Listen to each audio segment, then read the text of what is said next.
कब तक टिकेगी ये?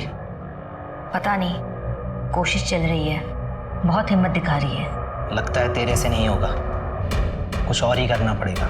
ये बहुत ज़रूरी है कि ये एकदम से हिम्मत हार जाए। देखते हैं कब तक टिकती है।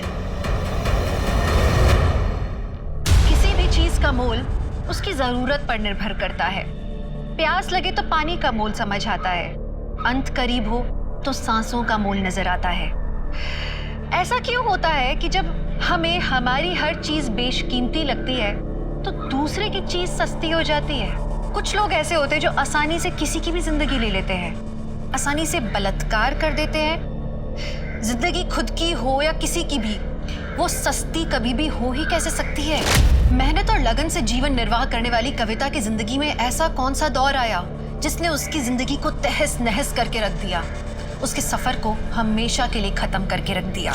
नमस्कार, मैं दिव्यांका त्रिपाठी दहिया क्राइम पेट्रोल सतर्क विमेन अगेंस्ट क्राइम के इस एपिसोड में आपका स्वागत करती हूँ।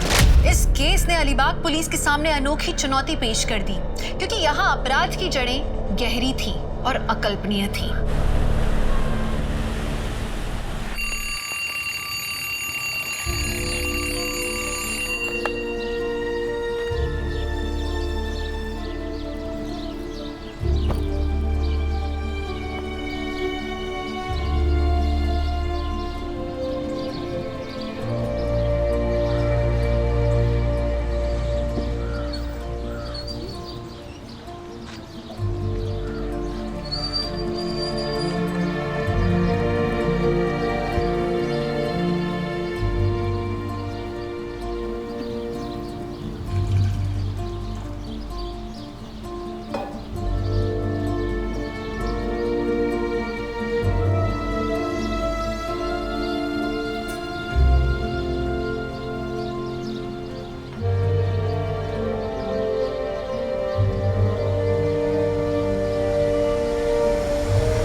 ए पकिया उठ।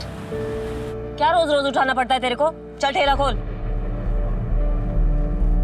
जल्दी कर।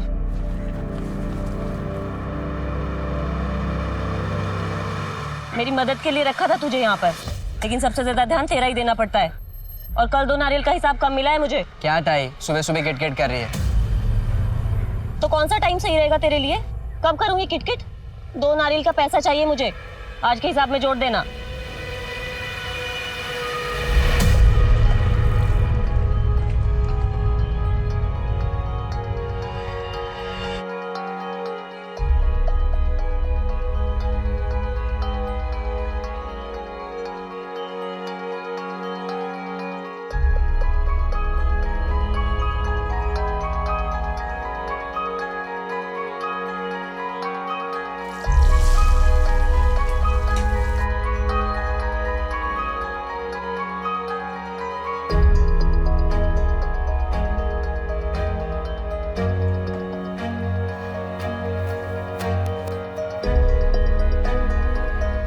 संदीप बेटा उठ, उठ ना, 8 बजने वाले हैं, स्कूल जाना है ना? चलो जा, जल्दी कर मेरा बेटा।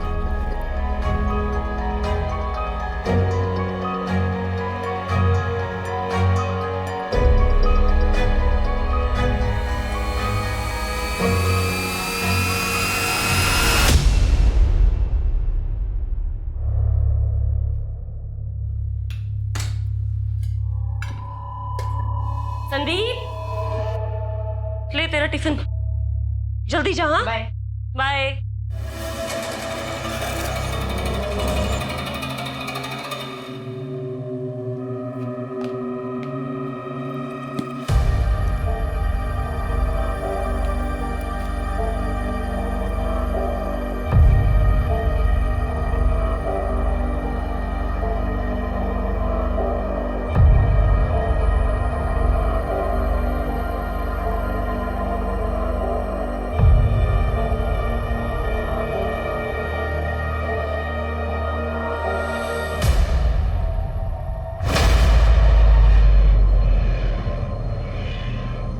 आज देर क्यों हुई कविता?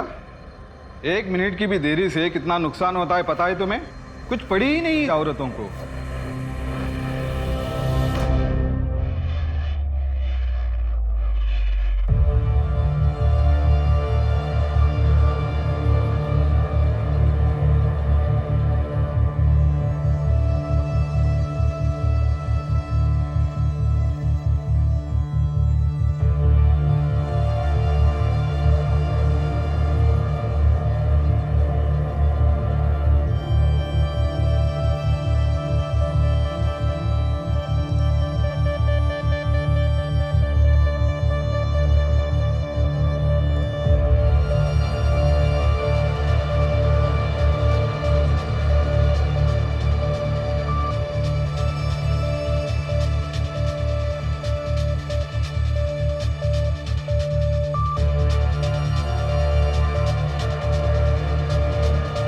नहीं, ये ऐसा नहीं, ये ऐसे होगा। कोशिश कर रही हूँ सर।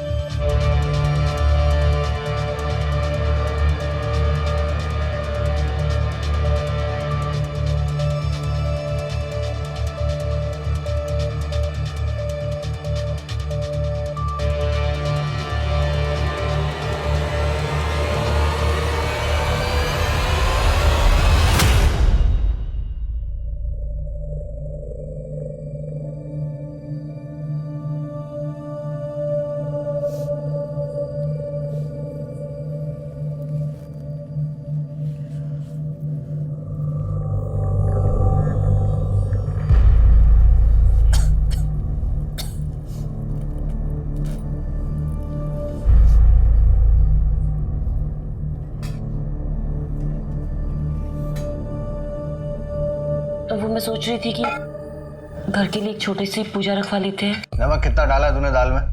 और क्यों करवानी है पूजा? घर की शांति और भलाई के लिए। जितनी अपनी अकल और हैसियत है ना, उतना ही करने का। तो कहाँ से आएंगे पैसे? मैं मैनेज कर रही हूँ ना। और क्यों नहीं आ सकते इतने पैसे? मैं 10वीं पास हूँ।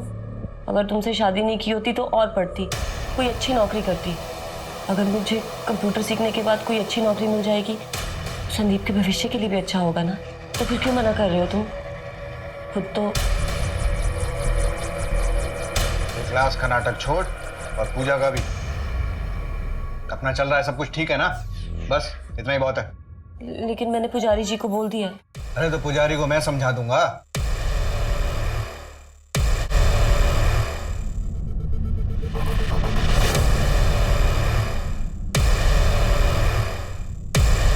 पंडित, पुजारी कहाँ? वो अंदर पूजा में बैठे हैं। पुजारी, मेरी बीवी आई थी क्या इधर, कविता? जी हाँ, मैं ही आपके घर पर पूजा की तैयारियां कर रहा हूँ। कोई जरूरत नहीं, पूजा कैंसिल। जी, कोई समस्या है? अरे समस्या आप हैं, आप जैसे लोग हैं जो भगवान का नाम दिखाकर हमें डराते रहते हैं, गरीब लोगों का शिकार करते रहते हैं। और मेरी बीवी, मैं तो है ही अकल की कमी। देखिए, आप शांत रहिए। क्या कर रहे हो तुम?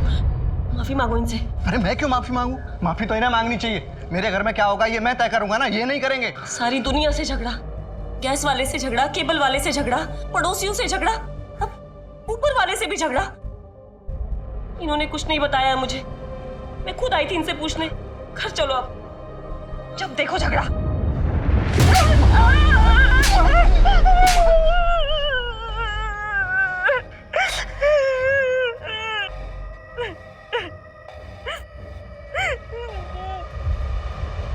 सॉरी।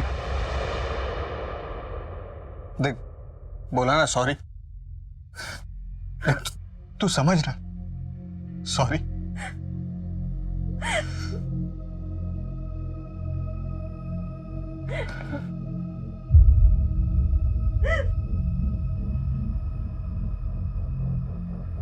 ले पानी पी। कितनी बार सॉरी बोलेगा? सब ठीक हो जाएगा, सब ठीक हो जाएगा। तू कभी नहीं समझेगा। तुझे साथ खुद माफ है।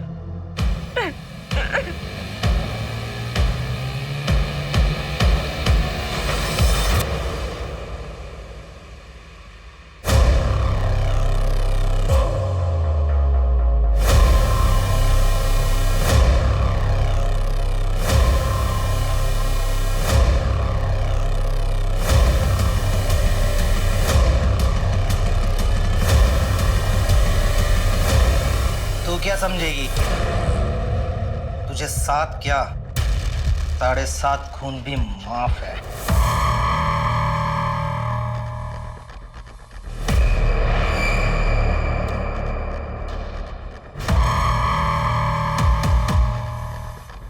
अभी जल्दी कर, जल्दी, मरनी नहीं चाहिए।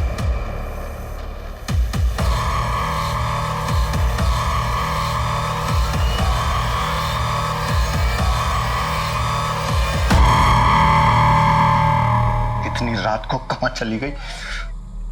आने दे उसको, तब बताता हूं। तू मुझे क्या घूर रहा है? चल काम कर।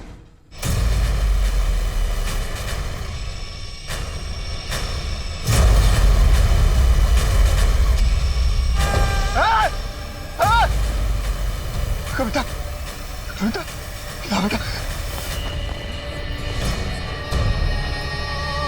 कविता, अरे पापा, माँ को क्या हो गया? माँ, कोई एम्बुलेंस बुलाए। Hello, police station. क्या बताइए? हाँ।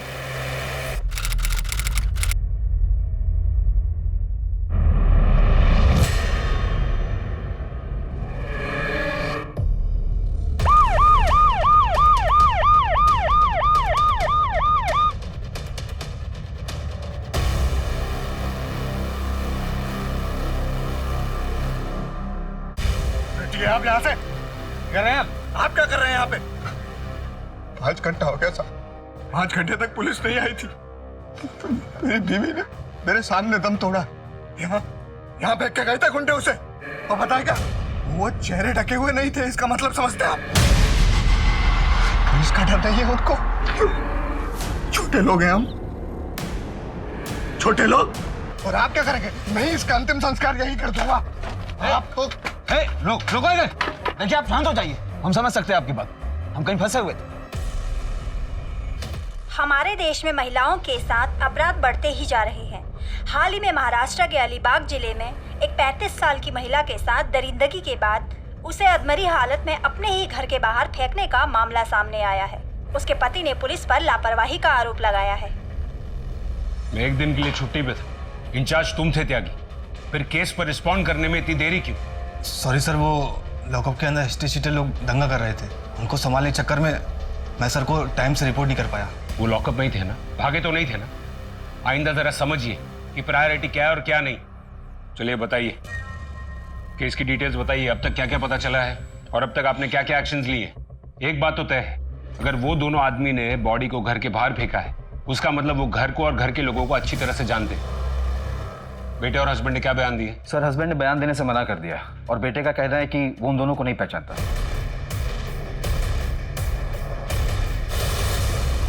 सर, उसने बताया कि टेम्पो का रंग सफेद था, दोनों आदमी सांवले और मीडियम हाइट के थे। टेम्पो का नंबर उसे याद नहीं है सर। मैंने ट्रांसपोर्ट डिपार्टमेंट से इन्फॉर्मेशन मांगी है सर, नाकाबंदी भी करवा दिया मैंने। सर, बॉडी को पोस्टमार्टम के लिए पहुंचा दिया गया है। मोबाइल रिकॉर्ड्स और जीपीएस लोकेशन रिपोर्ट्स कल तक आ जाएंगे। इस केस पर जल्द से जल्द रिजल्ट्स चाहिए। जी सर। और एक बात सर, हस्बैंड ने कुछ जाति भेद का आरोप लगाया था। छोटे लोग हैं हम, छोटे लोग। पूछताछ में पता चला कि काफी सिरफिरा किस्म का आदमी है, पत्नी को मारता था, सबसे झगड़ा मोल लेता था। और कुछ दिन पहले तो एक मंदिर के पुजारी का खुलेआम अपमान भी किया था उसने। कोई समस्या है? अरे समस्या आप हैं, आप जैसे लोग हैं जो भगवान का नाम दिखाकर हमें डराते रहते हैं। सर, कहीं ऐसा तो नहीं कि पति के व्यवहार की वजह से उसे सबक सिखाने के लिए अपराध किया गया हो? लेकिन इस केस में एक और सवाल कि कविता के साथ इतनी बेरहमी क्यों?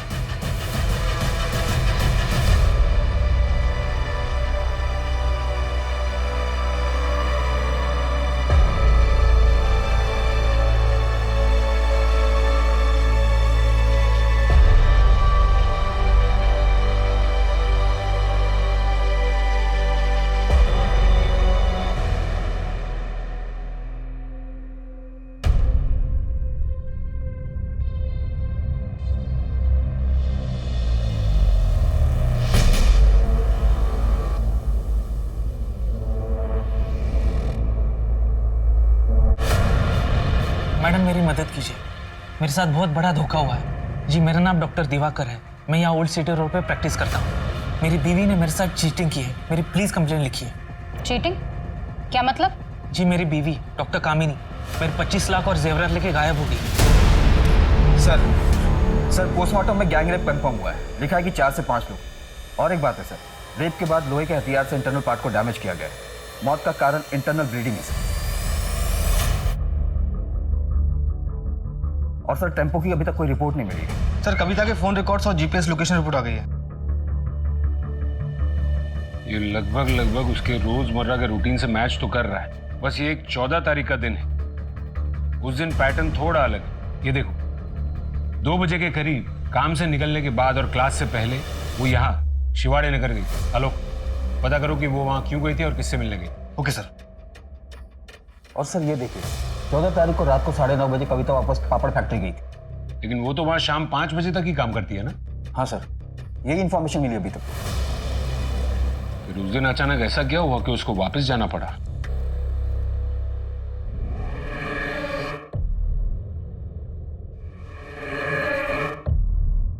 अब हमारा क्या होगा पापा?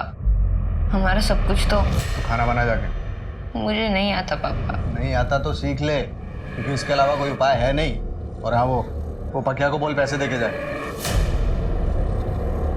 ऐसा लगता है तेरा स्कूल भी छुड़वाना पड़ेगा।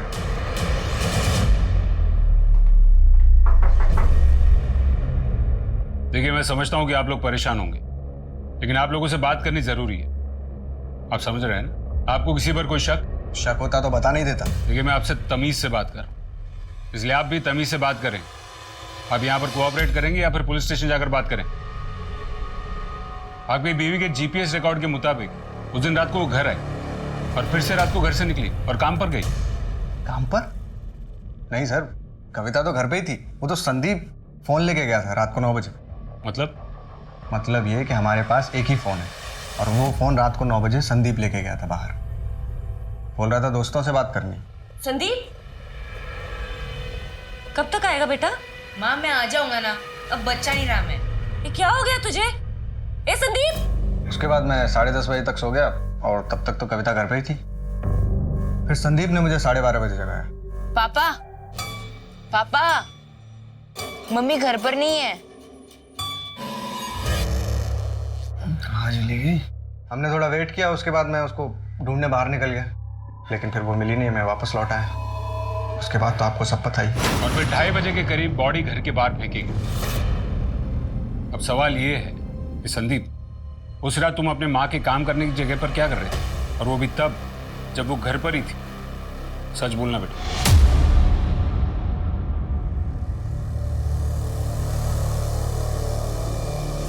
हेलो,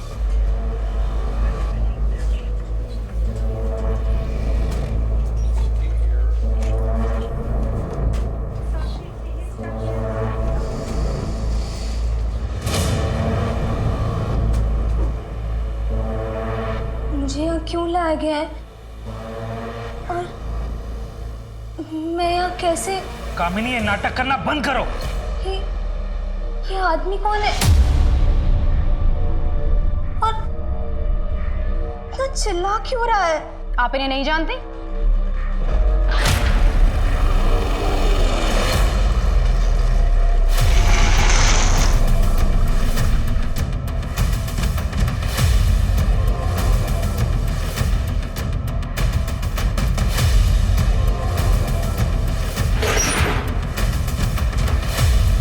सर अंदर कुछ नहीं है।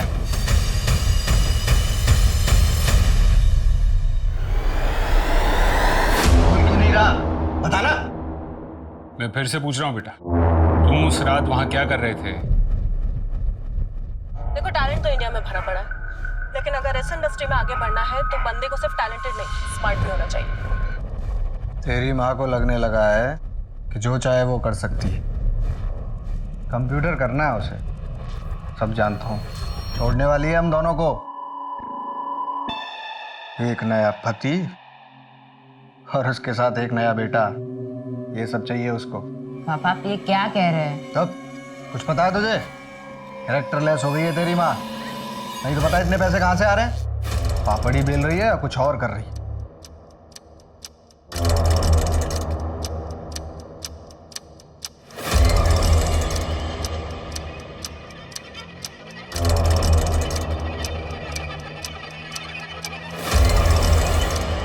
कुछ दिनों पहले मेरी माँ ने मुझे कुछ बताया था। संदीप,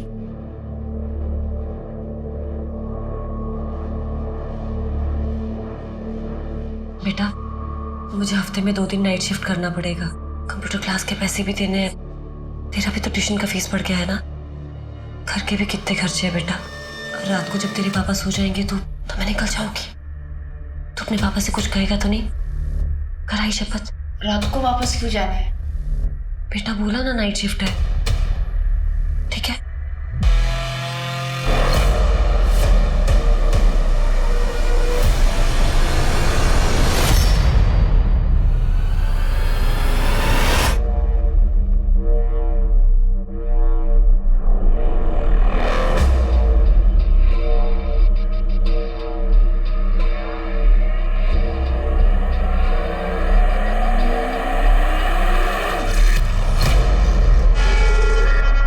जब माँ ने मेरे साथ नाइट शिफ्ट की बात की तब मैं थोड़ा परेशान हो गया। मैं देखना चाहता था कि वह सच में नाइट शिफ्ट लगती है कि नहीं। मैंने देखा वहाँ नाइट शिफ्ट तो लगती है, पर वो जो देखा वो देखकर मैं वापस आ रहा था और फिर रास्ते में मुझे मेरी माँ मिली।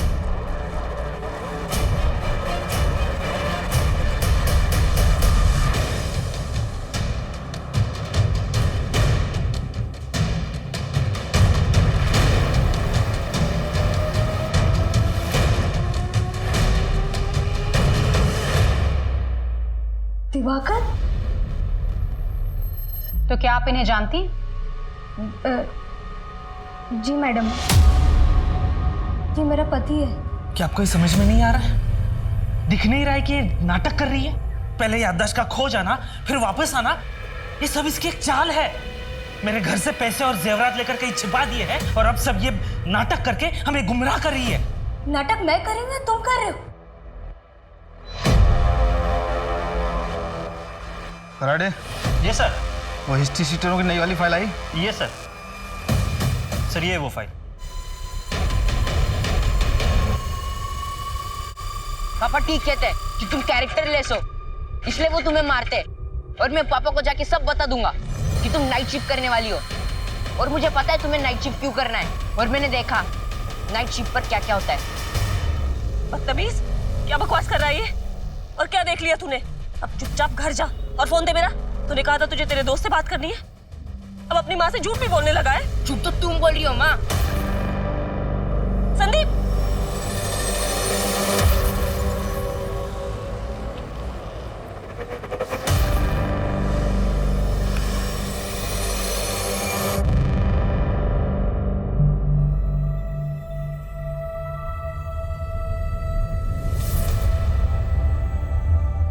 हो पापा? याद रखना कविता, जिंदगी में सबसे बड़ी चीज है सम्मान। उसके बिना कुछ भी नहीं है। और उससे भी बड़ी चीज है आत्मसम्मान। उसे कभी मत खो देना। किसी के सामने हाथ मत फैलाओ। हमेशा कड़ी मेहनत करो और अपनी खुददारी बनाए रखो। कर तो रही हूँ सब कुछ बाबा, लेकिन फिर भी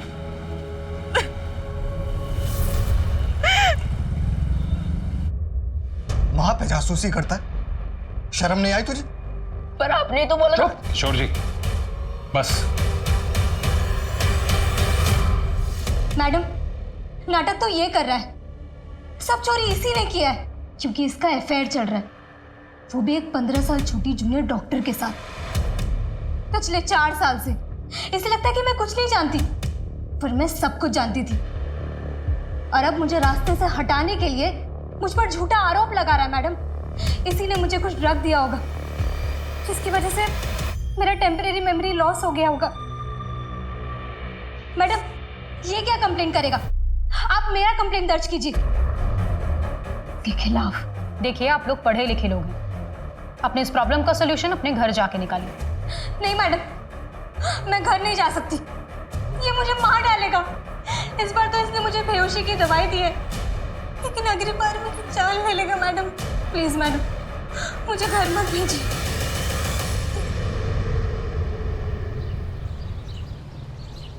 बाबा चाय। बेटा कब तक रुकना होगा मुझे यहाँ?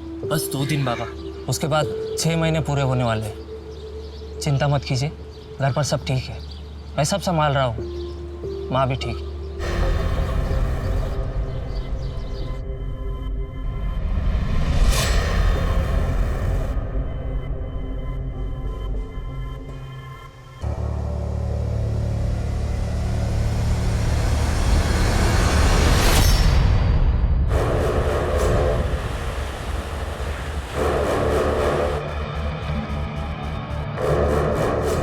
पापा पैसे मांग रहे, 4 दिन से तो तू आए नहीं पैसे देने। पैसे नहीं देने वाला मैं, पापा को बुला के बात करेगा मुझसे। तुझे क्या है बे, मुझे पैसे देना। क्या हुआ? पैसे दे, तू पहले पैसे दे। दयानंद खुड़े, अपने आप को पापड़ किंग कहते हो ना? सर छोटा सा बिजनेस है। देवकी सालस्कर, 14 तारीख की रात को, जिस रात को कविता का रेप हुआ था, आप दोनों को ऑफिस में देखा गया था, कॉम्प्रोमाइजिंग पोजीशन में। सर ऐसा कुछ भी नहीं है। और किसने बोला आपको? हमें लगा आप कविता के बारे में कुछ पूछना चाहते हैं, इसलिए हम यहाँ आए। और ये सब क्या है? और क्या प्रूफ है आपके पास? अपराधियों को ढूंढने के बजाय आप हमें देख रहे हैं। आपको पता नहीं सर, इस अपराध के कारण मेरा बिजनेस कितना लॉस में जा रहा है। इलाके की औरतों ने काम पर आना बंद कर दिया है और उधर ऑर्डर पे ऑर्डर ले रहा। आप दोनों वहां थे या नहीं? हाँ या ना? और कविता उस रात वहां आई थी या नहीं? कराड़े, इन दोनों को लॉकअप में डालो, याददाश्त ताजा हो जाएगी। साहब हमने कुछ नहीं किया साहब, रात का तो पता नहीं, लेकिन दिन में मिली थी साहब वो काम पे। साहब वो सभी औरतों से किसी दिमाग के डॉक्टर के बारे में पूछ रही थी, 1 हफ्ते से पूछ रही थी साहब। देखिए देवकी जी, अब कहानियां बनाने से कोई फायदा नहीं। लेकिन साहब ये सच है कि वो बोल रही थी कि वो उसी दिन डॉक्टर से मिलेगी। वो दिमाग के डॉक्टर से मिली होगी, पूछा भी होगा, लेकिन हम आपसे ये पूछ रहे हैं कि 14 तारीख की रात को क्या हुआ था। अगर सच सच बोलना है तो बात करते हैं, वरना कराड़े। सर मैं इज्जतदार आदमी हूँ सर ऐसा मत कीजिए सर। सर क्या आपको लगता है कि इन दोनों की वजह से? हो सकता है त्यागी, कविता परेशान हुई होगी और इसलिए वो फैक्ट्री पहुंच गई, ये समझने के लिए कि उसका बेटा बात क्या कर रहा था। और ये दयानंद खुड़े, ये शादीशुदा है, इसलिए उसने एक घिनौना काम अपने आदमियों से करवाया होगा और फिर बॉडी को फिकवा दिया होगा घर के बाहर, सबक सिखाने के लिए। त्यागी, एक काम करो, ये दयानंद खुड़े के सारे डिलीवरी टेम्पोस की फॉरेंसिक जांच करवाओ तुरंत, कविता के खून के ट्रेसेस के लिए, और उसके डिलीवरी के आदमी और हेल्पर्स को भी लाइन अप करो, और ये कविता के बेटे और पति को शिनाख्त के लिए बुलाओ। जी सर। एक बात अभी भी समझ में नहीं आ रही है, कविता रात को निकली थी क्यों?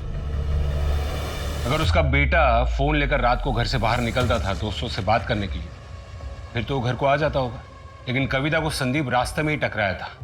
समझ में नहीं आ रहा है कि वो निकली क्यों थी। सर यही कविता केस की रिपोर्ट। सर 14 तारीख की शाम को कविता का लोकेशन सवाड़ी नगर में था, जो कि डॉक्टर समीर शिंदे के क्लिनिक का था। साइकियाट्रिस्ट है? सर हमने आसपास पूछताछ की, वहां से पता चला डॉक्टर समीर शिंदे काफी टाइम से छुट्टी पे। और एक बात सर, हमें एक नई जानकारी हाथ लगी है। जैसा आपने कहा था, शहर के सारे हिस्ट्री शीटरों को खंगाला, उनमें से हमारे सामने एक नाम आया। सर 1 साल पहले ही जेल से छूटा है।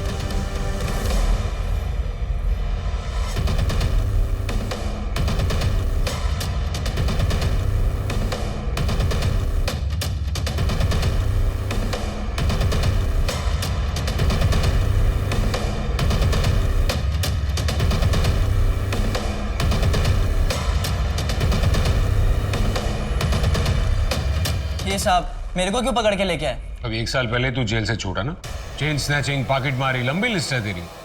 और इस बार तो तू बाहर ग्रेजुएट बन के आया, रेप और मर्डर भी करने लगा। वहाँ बड़े दोस्त बनाए कि नहीं? नहीं साहब, मेरे को कुछ नहीं पता। माना कि मैं गलत था, जेल से छूटने के बाद मैं सुधरना चाहता था। बीच के पार मुझे कविता दीदी मिली।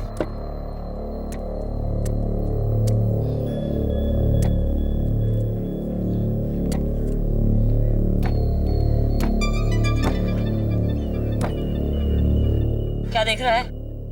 चमदानिया तो काय को करने का ये धंधा? तेरे से मतलब? ला इधर ला।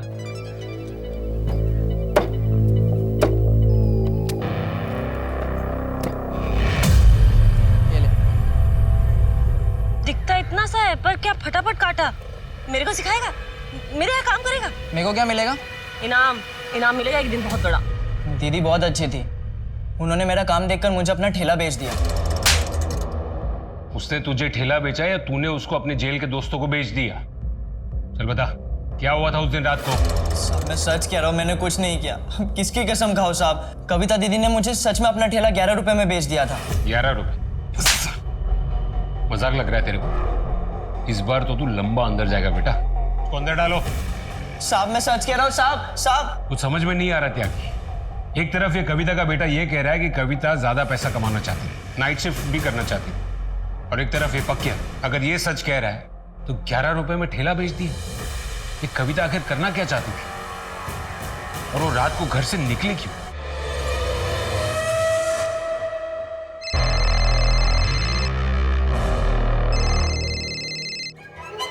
अभी मत निकलना, तुम्हारे रास्ते पर आज रात नाकाबंदी होने वाली है।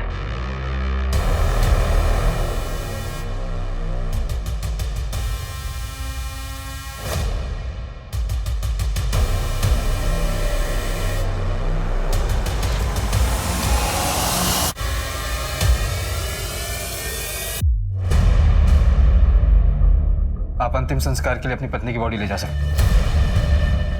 सर, पापड़ फैक्ट्री में काम करने वाले डिलीवरी मैन को कविता के पति और बेटे किसी ने नहीं पहचाना। ठीक है, रिलीज करो उनको। समझ में नहीं आ रहा एक बड़ा टेम्पो और 2 आदमी हवा में गायब कैसे हो सकते हैं।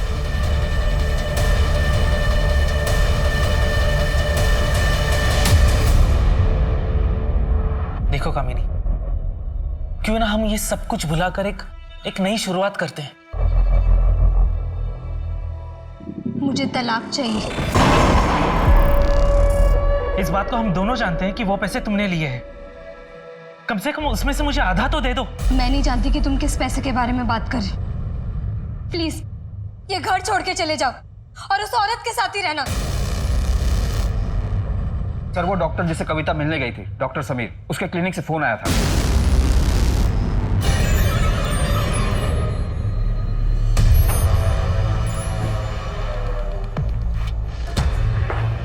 सर मैंने ही आपको कॉल किया था, मैं डॉक्टर समीर की रिसेप्शनिस्ट हूँ। सर इधर।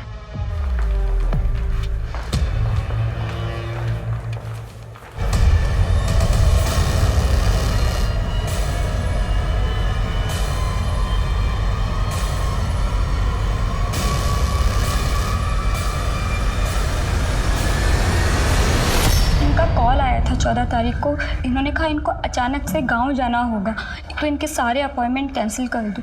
लेकिन आज मॉर्निंग में पड़ोसी का कॉल आया कि इनके घर से बहुत ज़्यादा बदबू आ रही है, तो क्लिनिक में एक चाबी रहती है इनके घर की, तो मैं वो लेकर यहाँ पर आ गई। डॉक्टर साहब अकेले रहते थे, उनका कोई परिवार नहीं था।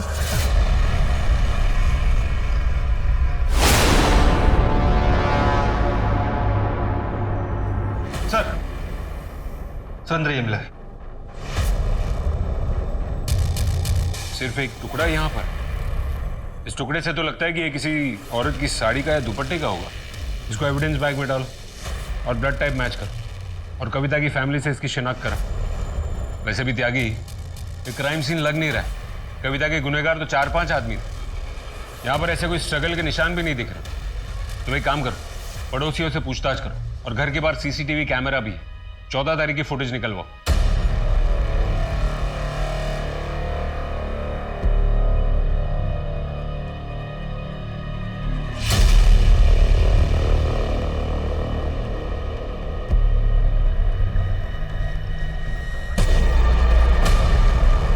अभी जल्दी कर, जल्दी, मरनी नहीं चाहिए।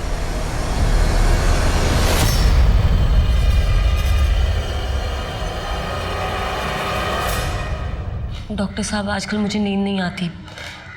मैं 4-5 रोज से सोई नहीं हूँ। मेरा एक हाथ भी कांपता है। बहुत मेहनत कर रही हूँ ना आजकल। मेरे पति तो कुछ करते नहीं हैं। जब से उसने नौकरी छोड़ी है वो अजीब सा बर्ताव करता है। पता नहीं उसको क्या हो जाता है। मुझ पर हाथ उठाता है, बिना बात के चीखता है, लोगों से झगड़ता है। देखिए, आप परेशान मत होइए। मैं आपको 7 दिन की नींद की दवा लेकर आऊँ, उसे आप लीजिए, आप ठीक हो जाएंगे। और अगर आपके पति ज़्यादा ही गुस्सा दिखाएं तो उन्हें चाय के साथ 1 बूंद डाल के दे दीजिएगा। मैं तो कहता हूँ उन्हें आप यहाँ ले ही आइए।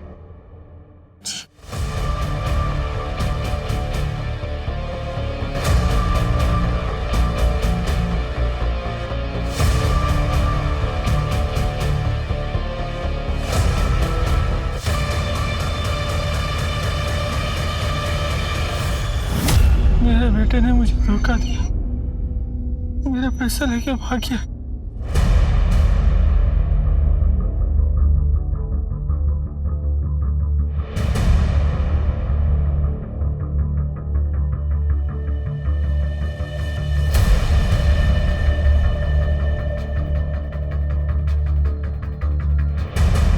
सर 2 आदमी आते हैं करीब 4 बजे, घंटी बजाते हैं, डॉक्टर समीर दरवाजा खोलते हैं और 5 मिनट बाद वहां से निकल जाते हैं। सर फॉरेंसिक ने कंफर्म किया है कि कपड़े के टुकड़े पर लगा खून कविता का ही है और उसके बेटे ने भी यही बात बताई कि कविता उस दिन वही साड़ी पहन कर गई थी। कपड़े का टुकड़ा साड़ी से मैच करता है सर। 4 बजे? इसका मतलब है बॉडी को घर के बाहर फेंकने के बाद, तो फिर वो टुकड़ा वहां कैसे? अब तक की इन्फॉर्मेशन के मुताबिक कुछ ऐसा हुआ होगा। 14 तारीख की रात को कविता घर से बाहर निकली, अपने बेटे से टकराई, उसके बाद वो कहां गई उस बात की अपने पास कोई इंफॉर्मेशन नहीं। उसके बाद उसके साथ जुर्म होता है, उसे घर के बाहर फेंका जाता है करीब 2:30 बजे। फिर 4 बजे वो दोनों लोग डॉक्टर समीर का खून करते हैं। फिर वही दोनों लोग या तो डॉक्टर समीर से फोन करवाते हैं या खुद ही रिसेप्शनिस्ट को कह देते हैं कि डॉक्टर समीर छुट्टी पर गए हैं। डॉक्टर समीर के प्रिस्क्रिप्शन रिकॉर्ड और कॉल रिकॉर्ड से एक बात तो साफ है कि कविता उस दिन कंसल्टेशन के लिए गई थी और उस दिन वो डॉक्टर समीर से पहली बार मिल रही थी।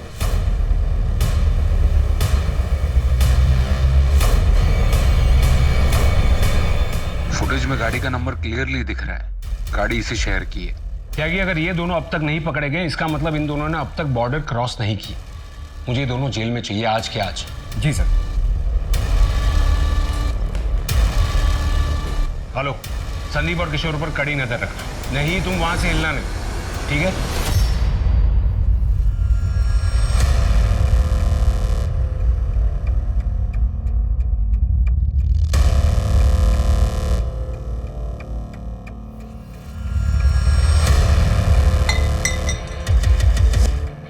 सर पार्शियल प्लेट से व्हाइट कलर की 2 टेम्पो ट्रैक होगी। उसमें से एक गाड़ी का नंबर सीसीटीवी फुटेज में दिखे गाड़ी के नंबर से मैच होता है। उसमें से एक रात को अलीबाग में था, किसी बाबू का है सर। गुड जॉब, उठा लो सबको। पुलिस को पता लगा कि इनका एक बड़ा गैंग है जो अलग अलग शहरों में लोगों को फंसा के अपना शिकार बना रहे हैं। खास करके पीड़ित और मजबूर महिलाओं को और अलग अलग तरीकों से इनके बारे में पता लगाते हैं। कभी मनोचिकित्सकों से, कभी लोन देने वालों से, कभी कभी महिलाओं की मदद करने वाली संस्थाओं से, यहाँ तक कि इन लोगों ने तो एडवर्टाइजमेंट्स की तक मदद ली है।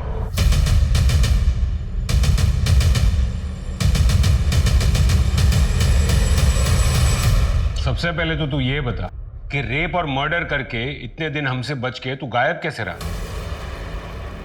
इस प्लान में और कौन कौन शामिल था तेरे साथ?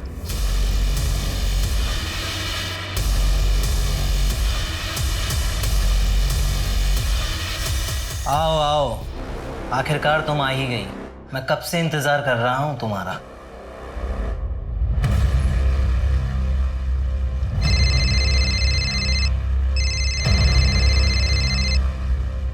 हेलो, हाँ ठीक है, पहुंच रहा हूँ 20 मिनट में। चलो कितनी बार बोला ऐसे बुलाने का नहीं। तेरी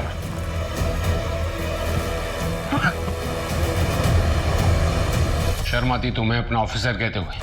तुम्हारे जैसे चंद लोगों की वजह से पूरा पुलिस डिपार्टमेंट बदनाम है। कौन है वो लोग जिन्हें तुम बचाने की कोशिश कर रहे हो? सर मुझे नहीं मालूम कि ये रेप और मर्डर किसने किए। मैं तो कुछ पैसे के लिए बस इन्हें इन्फॉर्मेशन देता था, बस यही कि हमारी नाकाबंदी कहाँ लगने वाली है।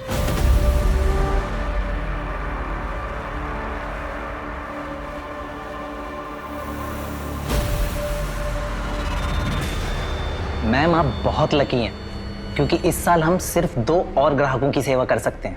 ये देखिए, एक्सक्लूसिव प्रोडक्ट है और हर्बल भी। आप चाहें तो 1 वीक का फ्री ट्रायल ले सकती हैं।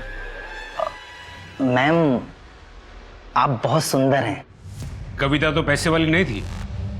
सर हमारे बॉस को कविता बहुत पसंद थी, वो उसे पाना चाहते थे, लेकिन सर वो कभी किसी के साथ ज़बरदस्ती नहीं करते, बल्कि औरतों को इतना मजबूर कर देते हैं कि वो खुद ब खुद उनके पास आती। अलीबाग में हम लोग 1.5 साल पहले शिफ्ट हुए। दरअसल नासिक में मामला ज़्यादा गर्म हो गया था, इसलिए यहाँ ज़्यादा कुछ कर नहीं रहे, बस कुछ मजबूर औरतों का सेक्स रैकेट चला रहे हैं। क्या नाम है तेरे बॉस का? सर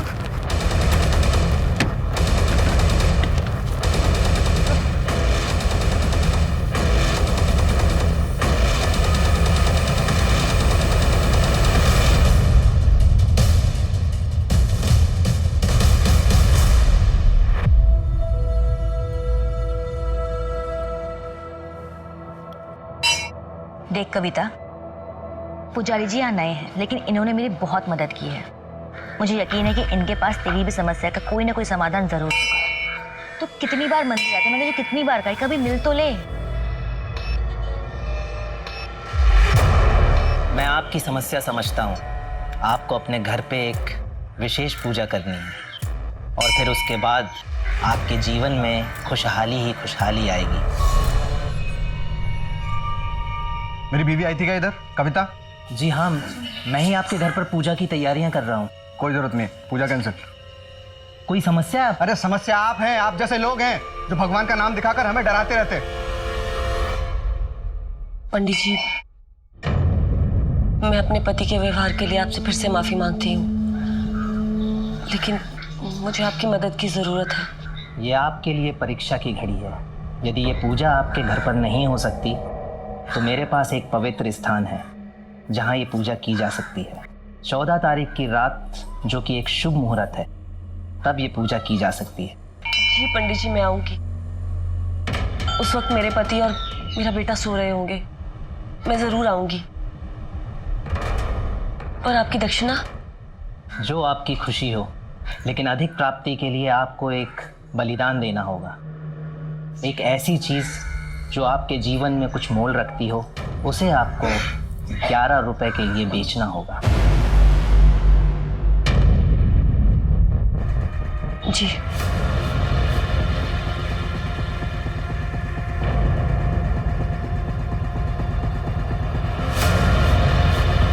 कविता, तू?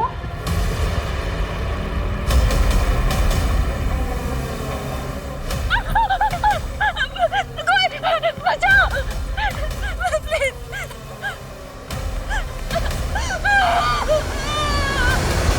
बहुत इंतजार कराया तूने। देख, अगर तू चुपचाप रहेगी तो तुझे सिर्फ मुझे खुश करना पड़ेगा, वरना मेरे सब दोस्तों को। और डॉक्टर समीर को? उसे तो मारना ही था। वो सांगली मेरे गांव से था। उसने मुझे मंदिर में पहचान लिया था।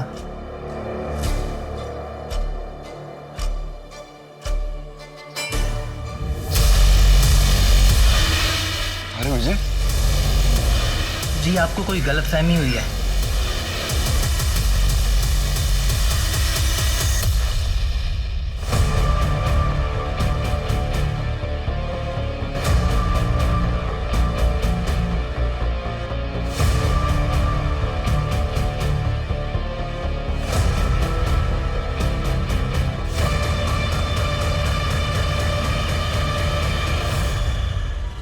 इस पेड़ के नीचे अगर पैसे डाल दो तो दुगने हो जाते हैं। बस आपको 6 महीने के लिए इस पेड़ के नीचे रहना पड़ेगा।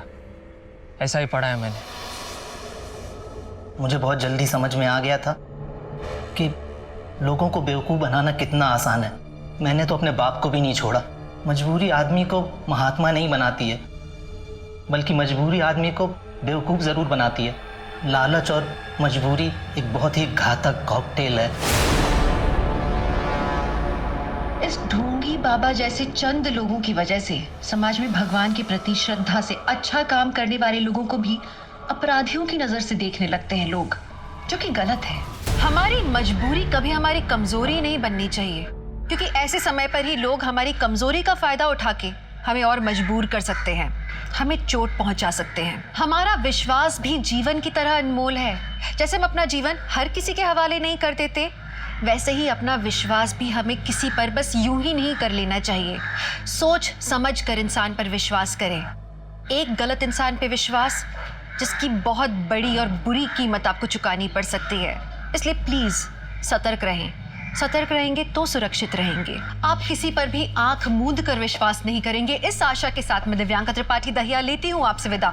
फिर मिलूंगी एक नए केस के साथ। तब तक देखते रहिए क्राइम पेट्रोल, सतर्क, विमेन अगेंस्ट क्राइम। एक औरत परिवार, अब हर औरत का भार। जय हिंद।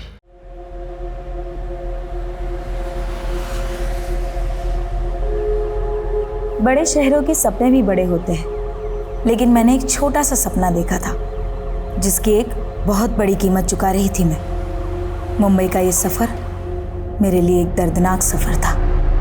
भैया बस यहाँ रोक दीजिए। भैया आप यहीं रुकिएगा, मैं 10 मिनट में आती हूँ। भैया आपका फोन दीजिएगा। क्या हुआ मैडम? कुछ नहीं, मेरे फोन की बैटरी डाउन है। थैंक यू भैया। अब भैया अगर मैं 10 मिनट में वापस नहीं आई ना, तो अभी मैंने आपके फोन में जो फोटो खींची ना, वो आप पुलिस को दिखा देना और कहना कि आपने मुझे यहीं छोड़ा और मेरी जान खतरे में है, ठीक है? ये क्या बोल रही है मैडम? ये क्या लफड़ा है यार?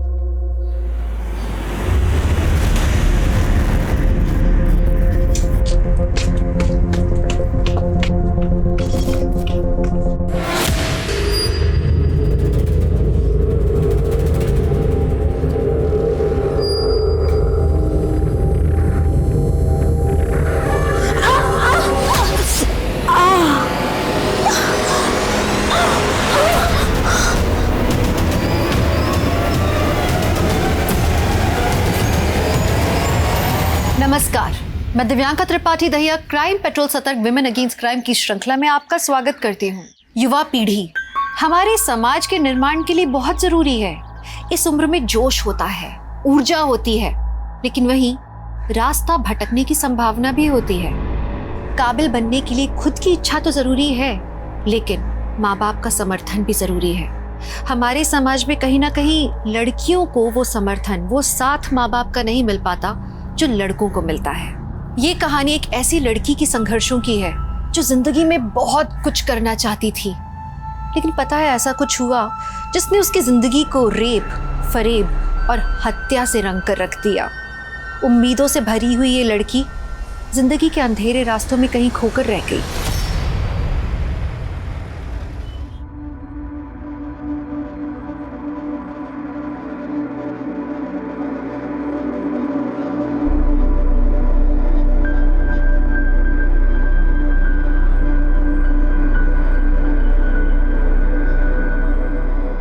अम्मी, अम्मी, इस दुआ ने, ऊपर वाले ने मेरे अंदर एक एहसास जगाया है। देखो अम्मी, अगर आज हम रुक गए ना, तो हम हमेशा के लिए रुक जाएंगे। अम्मी, अम्मी, अम्मी, मुझे आज़ाद कर दो। अम्मी, मुझे आज़ाद कर दो। सुजा बेटा, हम तुम्हारे अब्बू के खिलाफ नहीं जा सकते। उन्होंने कहा है तू मुंबई नहीं जाएगी। अम्मी, अम्मी, हम तो उन्हें प्यार से मनाना चाहते थे। आप क्या चाहते हैं कि हम कैसी जिंदगी जिए जैसे आपने जी है? हम किसी और मर्द के हाथ की कठपुतली नहीं बन सकते। अम्मी प्लीज, प्लीज अम्मी जाने दो ना, हमें आज़ाद कर दो अम्मी। ठीक है, तू जल्दी से पैकिंग कर ले। तेरे अब्बू के आने से पहले तू चली जा। शुक्रिया अम्मी।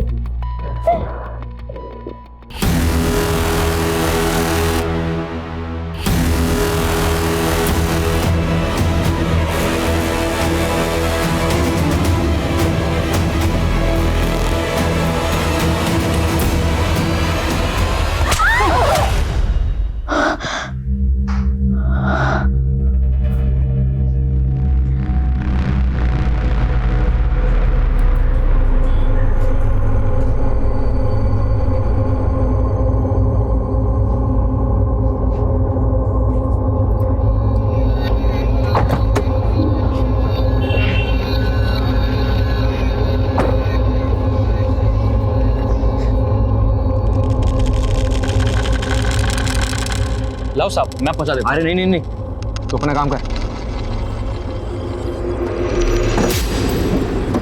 चलो रोशन।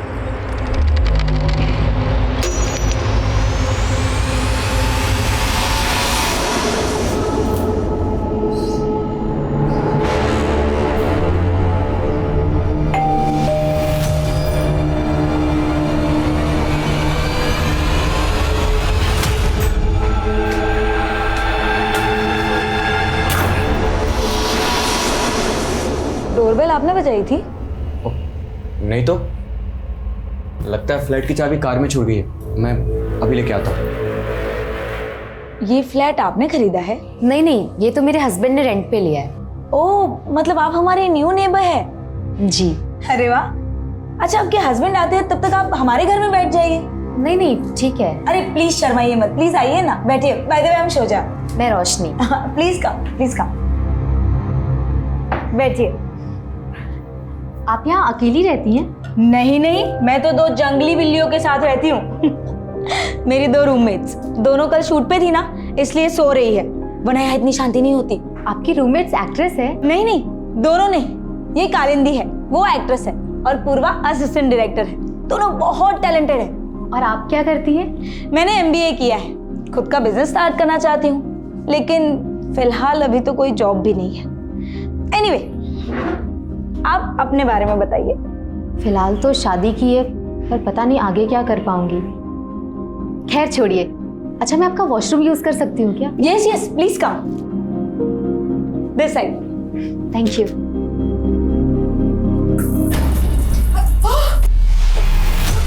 Sorry, I am very sorry. Purva, ये क्या कर रही है दोनों? हाँ, अभी तो सो रही थी और अभी बाथरूम में, और वो भी एक साथ। कम से कम दरवाजा तो लॉक कर देते। तुम कुछ हो, ये बता, ये कौन है? रोशनी है, अपनी न्यू नेबर। तुम लोग भी ना।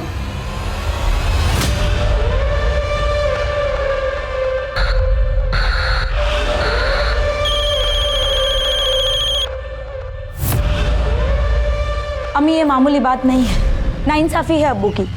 और अब अगर अब्बू ने एक भी बार आप पर हाथ उठाया ना, तो आप सीधा पुलिस को बताएंगी। तू मेरी फिक्र करना छोड़ दे और अपने काम में दिल लगा। अम्मी, मैं आपको 2 मिनट में फोन करती हूँ। कालिंदी, बहुत हो गया तेरा। हाँ, इसी तरह मैं बर्दाश्त नहीं कर पाऊंगी। चल। मैं ही पागल थी जो मैं तेरा रेंट बेयर कर रही थी, और तूने मेरे पैसे चुराए। और नहीं कालिंदी, चल। अरे छोड़ मेरा। ये क्या चलता रहता है तुम दोनों का? कभी एक दूसरे से इतना प्यार करती रहती हो, कभी ऐसे चिक चिक। अरे बहुत झेलिया प्यार से इस नशेड़ी को। सुन कालिंदी, ये तेरा लास्ट मंथ है, इसके बाद अगर रेंट पे शेयर नहीं किया ना, तो चुपचाप गाँव निकल लेना। वैसे भी तेरे यहाँ पे कुछ होने वाला नहीं है, आई थी बड़ी एक्ट्रेस बनने के लिए। देख कालिंदी, पूर्वा सही कह रही है, किसी दिन तेरा ये नशा ना तुझे ले डूबेगा। तुम मेरी माँ मत बन, समझी ना? रही बात उस पूर्वा की, इसको तो मैं देख लूंगी। ने मुझे चोर बोला।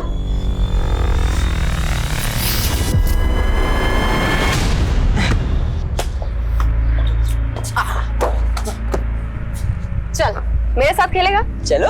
ये ले, पकड़। ये पकड़ के बता। सनी, मुझे 1000 रुपए देगा? सनी। हाँ हाँ हाँ, दे दूंगा, लेकिन आप मुझे गर्लफ्रेंड बनाने के टिप्स दोगी? गर्लफ्रेंड? कौन है वो?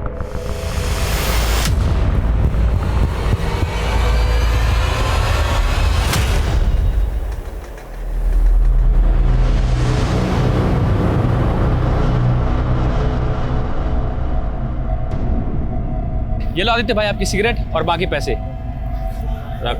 थैंक यू भाई। हाँ हाँ, ये लो ना भाई। तू अपने हरकतों से बात नहीं आएगा? हाँ? चल घर जा।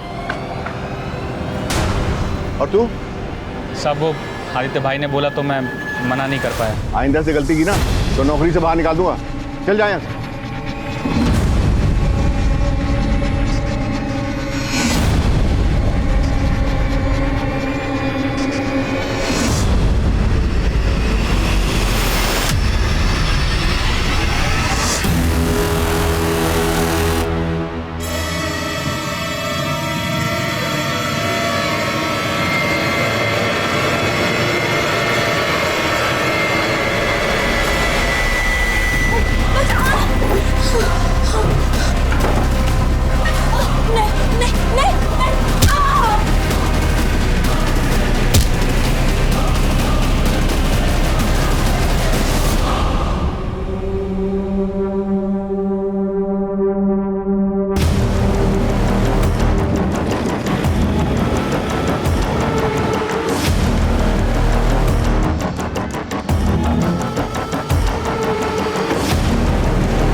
पीछे हटिए, पीछे हटिए, पीछे रहिए, पीछे रहिए आप लोग। साइड पे रहिए, साइड पे रहिए।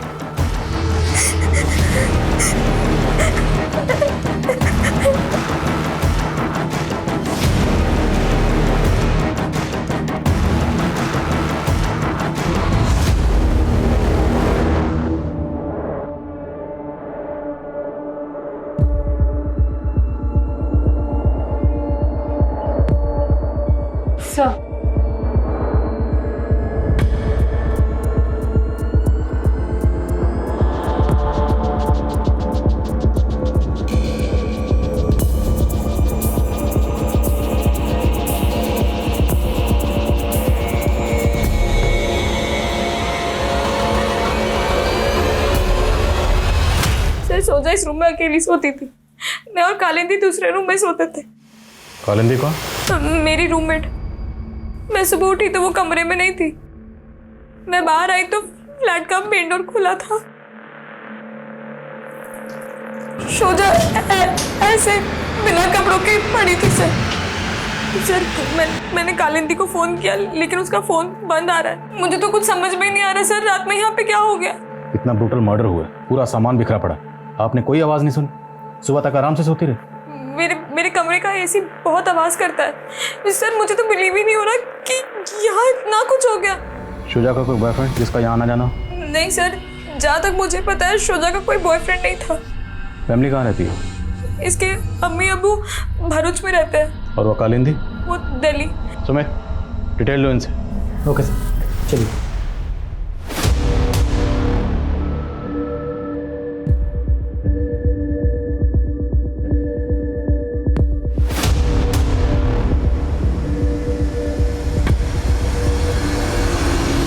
अब ये रोना होना बंद कर रोशनी, और उस लड़की के बजाय ना अपना टेंशन ले, वरना हम सब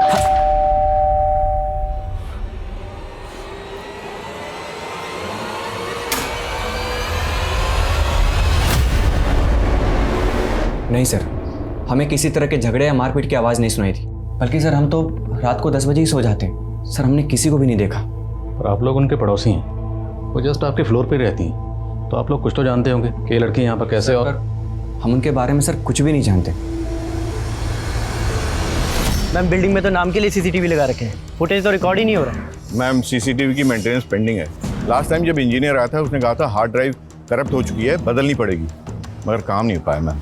आप बिल्डिंग के सेक्रेटरी है ना, तो इसका जिम्मेदार कौन है? और तुम कल यहीं थे ना ड्यूटी पे? कालिंदी नाम की लड़की उसके फ्लैट से गायब है। तुमने उसे बाहर जाते हुए तो देखा ही होगा। नहीं मैडम, याद नहीं है। और वैसे भी मैडम, इस बिल्डिंग में मैं अकेला ही गार्ड हूँ, दिन रात मेरी ही ड्यूटी रहती है, तो क्या पता मैं राउंड पे गया हूँगा तो चली गई होंगी वो।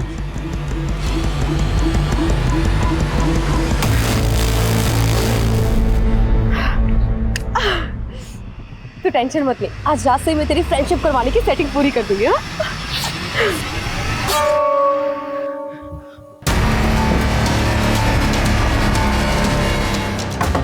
खोलो दरवाजा! खोलो दरवाजा! दरवाजा खोलो!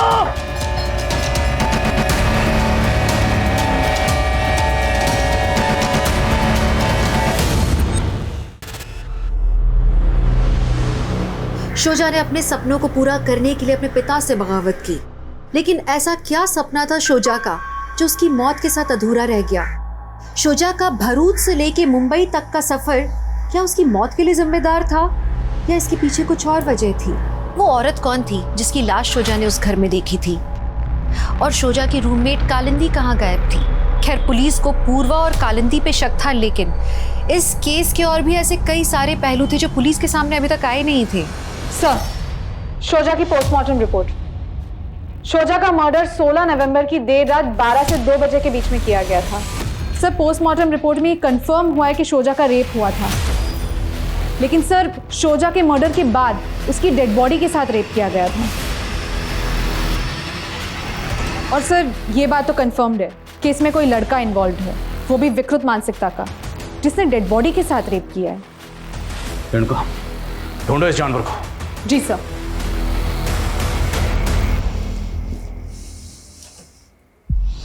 सनी बेटा देख, जो कर दिया सो कर दिया, उसके बारे में ज्यादा मत सोच। याद रखना, इसके बारे में तू किसी से कुछ नहीं कहेगा, समझा? दोजख में जाएगा वो जिसने मेरी बेटी को। क्या शोजा ने आपसे अपने रूममेट या किसी लड़के का जिक्र किया था? या उसके साथ क्या हो रहा था उसने हमें कभी बताया नहीं। मेरी बच्ची की क्या गलती थी? मुझे पता लगा कि वो कोई जॉब ढूंढ रही थी। जॉब? नहीं साहब, उसने तो मुझे ये बताया था कि वो अपना कुछ बिजनेस शुरू करना चाहती थी। अम्मी बिजनेस शुरू तो हो जाने दीजिए, फिर मैं आपको सब कुछ बताऊंगी। जो भी है संभल के करना, अगर पैसों की जरूरत हो ना तो बता देना। शोजा अगर वाकई खुद का बिजनेस करना चाहती थी तो जाहिर सी बात है उसके पास इन्वेस्टमेंट के लिए पैसा भी होगा। उसके बैंक की डिटेल्स निकलो, उसकी रिसेंट एक्टिविटी पता करो, और क्राइम सीन पर उसका जो फ़ोन मिला था अनलॉक हुआ? सर मैंने साइबर सेल वालों के पास भेजा है, मैं पता करता हूँ। सर मैंने कालिंदी के कॉल रिकॉर्ड्स चेक किए। मर्डर वाली रात के 1 बजे तक उसका फ़ोन उसी के बिल्डिंग के एरिया में एक्टिव था और फिर उसका फ़ोन बंद हो गया। लेकिन सर हमें कालिंदी के कॉल रिकॉर्ड्स में एक सोहेल नाम के लड़के का नंबर मिला है, और सर इस सोहेल का फ़ोन भी उस रात उसी एरिया में एक्टिव था, इनफैक्ट सुबह 7 बजे तक। तो इसका मतलब उस रात उनके फ्लैट में ये सोहेल भी मौजूद था, और पूर्वा ने तो हमें कुछ बताया नहीं। जी सर। और सर हमें कालिंदी और पूर्वा के रूम से जो सिगरेट के बड्स मिले थे उसमें ड्रग्स के ट्रेसेस मिले हैं। मुझे तो लगता है ये लड़की और सोहेल सब ड्रग्स लेते हैं। बुलाओ उस पूर्वा को। जी सर। सर मैं ड्रग्स नहीं लेती, ड्रग्स की लत तो कालिंदी को थी। मुझे लगता है कि कालिंदी ने नशे की हालत में सोचा को। शोजा का सिर्फ कत्ल नहीं हुआ, रेप भी हुआ। कत्ल अगर कालिंदी ने किया है तो रेप किसने किया? और हमें पता चला कि उस रात फ्लैट में तुम लोगों के साथ कोई सोहेल नाम का लड़का भी था। हाँ या नहीं? हाँ सर हाँ। तो पहले क्यों नहीं बताया? वो मैं डर गई थी सर। सर उसे कालिंदी ने बुलाया था। मैम कालिंदी मेरी गर्लफ्रेंड जरूर है, लेकिन मुझे नहीं पता वो कहाँ है। लेकिन उस रात तो तू वहीं था ना जब शोजा का मर्डर हुआ था। कहीं तूने तो शोजा के साथ? नहीं मैम, मैंने ऐसा कुछ नहीं किया। मैं वहां गया जरूर था, लेकिन मैंने शोजा को वहां देखा तक नहीं मैम। कब गया था तू वहां? 12 सवा 12 के आसपास। शोजा के रूम का दरवाजा बंद था मैम, और हम दूसरे रूम में पार्टी कर रहे थे।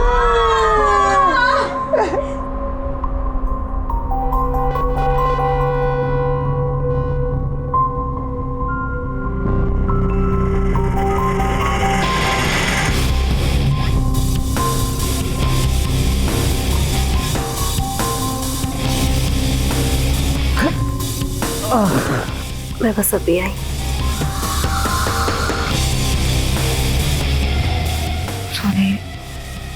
पूर्वा,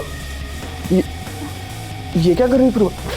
ये वो क्या कर रही है पूर्वा? पूर्वा सोहेल! कालिंदी मेरी फ्रेंड के साथ? कालिंदी मैं नहीं, उल्टा ने पूर्वा ने मुझे। मैंने कुछ नहीं किया। नहीं कालिंदी, मैंने कुछ नहीं किया।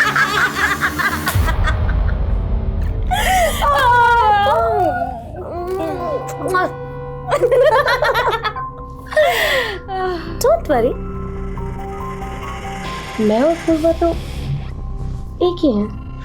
और उसी रात मुझे पता चला कि उनका आपस में भी रिलेशन है, और उन दोनों ने मेरे साथ।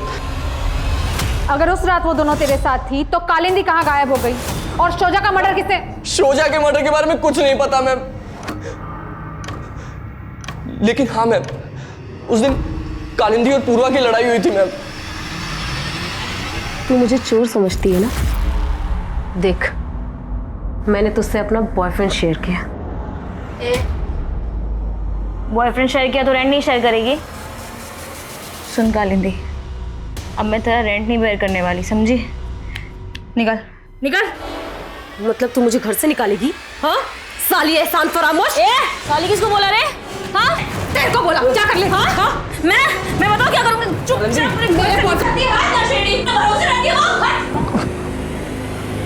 तुझे तो मैं देख लूंगी, समझी?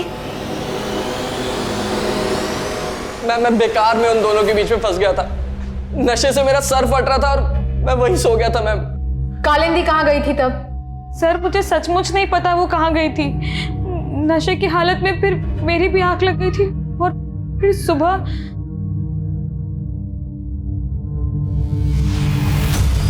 शोजा!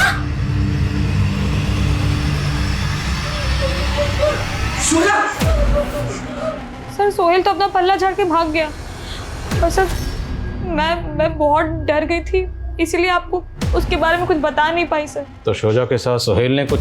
सर मुझे सचमुच नहीं मालूम क्या हुआ था। सर मैंने आपसे कहा ना, कालिंदी के जाने के बाद लगभग 2 बजे तक मैं भी सो गई थी सर। तू उस रात बहुत नशे में था। नशे में जो तूने पूर्वा और कालिंदी के साथ किया वही करने तो शोजा के बेडरूम में गया।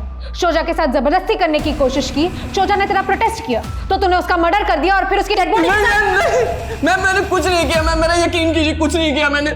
मैम मुझे तो लगता है कि पूर्वा और कालिंदी मिलके मुझे फंसाना चाहती है। शायद इन्होंने कोई प्लान बनाया था और इसलिए मुझे वहां बुलाया था मैम। वो तो हम पता लगा लेंगे। और इंतजार करने का वक्त नहीं मेरे पास, जल्दी बंदोबस्त करो, वो भी 2 दिन के अंदर। रखता हूं। अब क्या बंदोबस्त कर रहे हो तुम? ये तुम ताने देकर ना मेरे से बात मत किया करो। मैं जो भी कुछ कर रहा हूं ना हमारे लिए कर रहा हूं। शोजा का फोन अनलॉक हो गया है। मर्डर वाली रात 12 बजे के आसपास शोजा ने 100 नंबर पे भी डायल किया था, लेकिन सर कॉल मिलाते ही तुरंत उसने कॉल काट दिया। तो मतलब वो किसी मुसीबत में थी। उसने 100 नंबर डायल किया 12 बजे के करीब। उस दौरान उस फ्लैट में उसकी दोनों रूममेट के अलावा सोहेल भी मौजूद था। तो क्या शोजा को इन तीनों से कोई खतरा महसूस हो रहा था या वजह कुछ और है? और सर शोजा के मोबाइल में आदित्य नाम के लड़के के 5 मिस कॉल शो कर रहे हैं, जो मर्डर वाली रात 11:30 से 12 बजे के बीच में किए गए थे। कौन है आदित्य? सर सोसाइटी के सेक्रेटरी वाइकर का बेटा है, शोजा के फ्लैट के ऊपर वाले फ्लोर में रहता है। मिलते हैं सर आदित्य से। सर ये टैक्सी ड्राइवर है, आपसे शोजा के बारे में कुछ बात करना चाहता है। जी कहिए। सर आज सुबह ही मैंने इन मैडम के मर्डर की खबर अखबार में पढ़ी। कुछ रोज पहले इन्होंने मेरी टैक्सी पकड़ी थी साहब, मैंने इन्हें ठाकुर चौल के पास छोड़ा था। अगर मैं 10 मिनट में वापस नहीं आई ना तो अभी मैंने आपके फ़ोन में जो फ़ोटो खींची ना वो आप पुलिस को दिखा देना और कहना कि आपने मुझे यहीं छोड़ा और मेरी जान खतरे में है। मैं बहुत घबरा गया था साहब, कहीं किसी लफड़े में ना फंस जाऊं, लेकिन ये मैडम कुछ देर बाद ही वापस आ गई। भैया जल्दी चलिए। क्या हुआ मैडम? अरे कुछ नहीं, आप सवाल मत कीजिए, जल्दी चलिए प्लीज़। उसके बाद मैंने इन्हें SG रोड पर छोड़ा था साहब, फिर इन्होंने मेरे फ़ोन से अपनी फ़ोटो डिलीट की और बोला। भैया जो भी हुआ उससे भूल जाइएगा। हाँ कब की बात है? 16 नवंबर। तो ठाकुर चौल में वो कहाँ गई थी जहाँ जाने से उसे लग रहा था कि उसकी जान को खतरा है? चौल में कहाँ गई वो तो नहीं पता साहब, मैंने इन्हें रोड पर छोड़ा था। रेणुका इन्हें साथ लेकर जाओ, इन्हें वो जगह दिखाई। चलिए।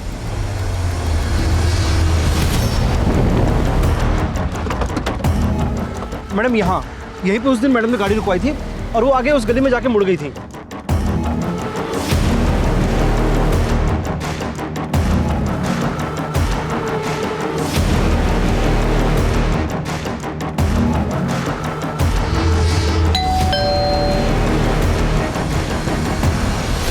सर आप गलत समझ रहे हैं, शोजा और मैं एक ही सोसाइटी में रहते थे, इसलिए हमारी थोड़ी बहुत बातचीत हो जाती थी।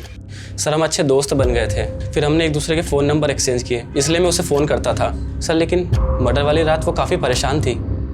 हाय शोजा। हाय। क्या हुआ, थोड़ी परेशान लग रही हो? नहीं वो तबीयत ठीक नहीं है।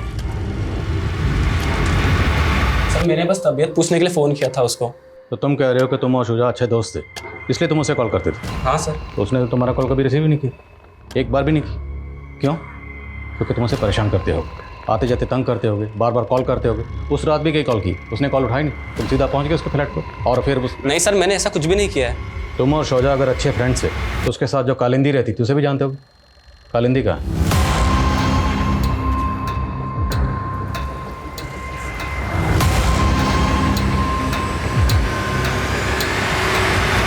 बोलो, चुप क्यों हो गए? जानते हो कालिंदी कहाँ? क्योंकि अगर तुम... सर ये कुछ नहीं जानता है, आप बेवजह शक कर रहे हैं, ये उस रात घर पे ही था।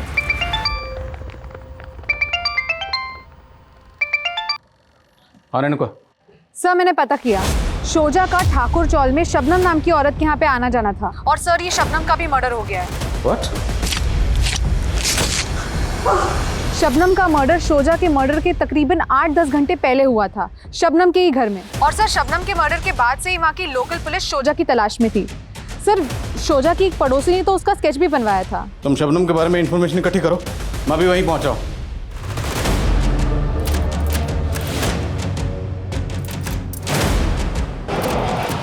रोशनी जल्दी करो, हमें आज रात को ही निकलना होगा। साहब वो लड़की आए दिन आकर शबनम से झगड़ा कर जाती थी। कैसा झगड़ा?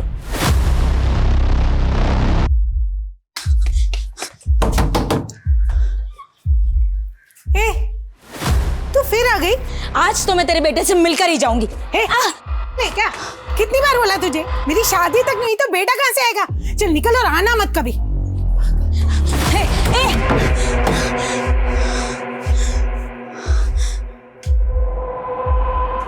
भाभी जी, भाभी जी, ये जो लड़का है यही रहता है ना? यही है ना इसकी माँ? पता नहीं साहब उस लड़की को क्या गलतफहमी थी, लेकिन शबनम की शादी सचमुच में नहीं हुई तो बेटा होने का तो सवाल ही नहीं उठता सर। किस लड़के की तस्वीर दिखा रही थी वो आपको? पता नहीं साहब, मैंने उसको पहले कभी नहीं देखा।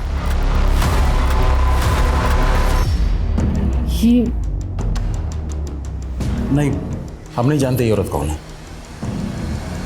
मैं इस औरत का नाम नहीं जानती, लेकिन शोजा ने इसे किसी टीवी सीरियल में देखा था और इसका फोटो क्लिक कर लिया था। उसके बाद वो मुझसे और कालिंदी से इसके बारे में पूछ रही थी। अपूर्वा, कालिंदी, ये जरा देखना, तुम दोनों जानती हो क्या इस औरत के बारे में? ये कोई नोन आर्टिस्ट नहीं है, भीड़ में खड़ी है, शायद कोई जूनियर आर्टिस्ट होगी। तुम पता कर सकती हो इसके बारे में? सर, कालिंदी ने शोजा से बोला भी था कि वो इस औरत के बारे में पता करके उसे बताएगी। और शोजा का तो फिल्म इंडस्ट्री से कोई ताल्लुक नहीं था, फिर वो इस औरत के बारे में क्यों पता कर रही थी? सर, इस बारे में उसने मुझे कुछ नहीं बताया था। सर, शोजा के फ़ोन में हमें इस लड़की की फ़ोटो मिली है और सर मैंने शबनम के पड़ोसियों से कंफर्म किया है, ये वही लड़का है जिसे शोजा शबनम का बेटा मान रही थी। कौन है लड़का, कुछ पता चला?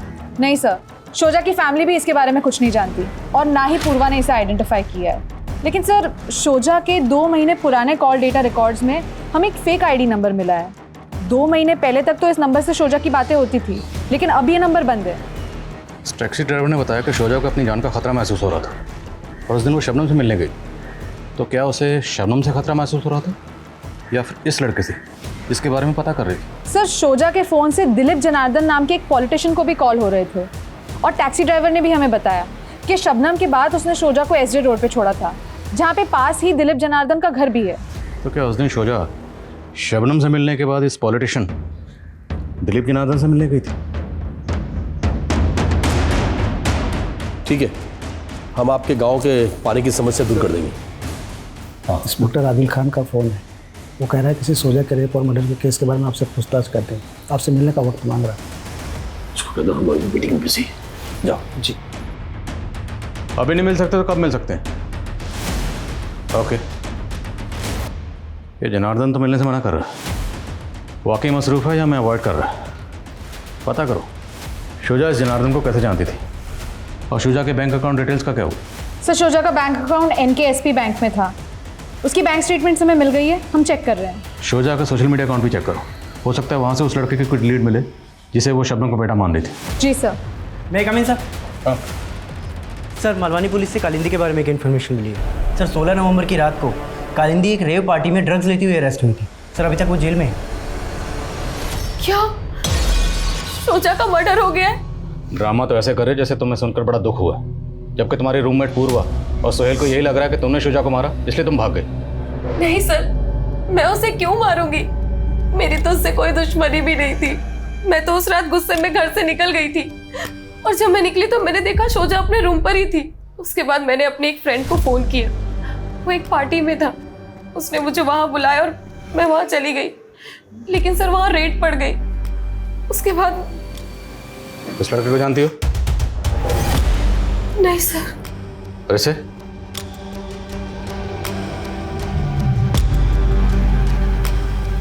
हेलो गुड्डू, जिस औरत के चेहरे पर सर्कल है ना, उसका पता करना है कि कौन है वो। मैं पता करके बताता हूँ। Sir, Guddu junior artist supplier है। शोजा के कहने पर मैंने गुड्डू से उस औरत का नाम और नंबर निकलवाया था और इस बारे में मैंने शोजा को सब बता दिया था। जिस दिन जूनियर आर्टिस्ट शबनम का कत्ल हुआ, शोजा भी उसके घर पर गई थी। वहाँ से रात को लौटने के बाद जब वो घर पर आई, तुम्हारी से कुछ बात हुई थी या तुमने कुछ ऐसा देखा या नोटिस किया जो तुम्हें अजीब लगा?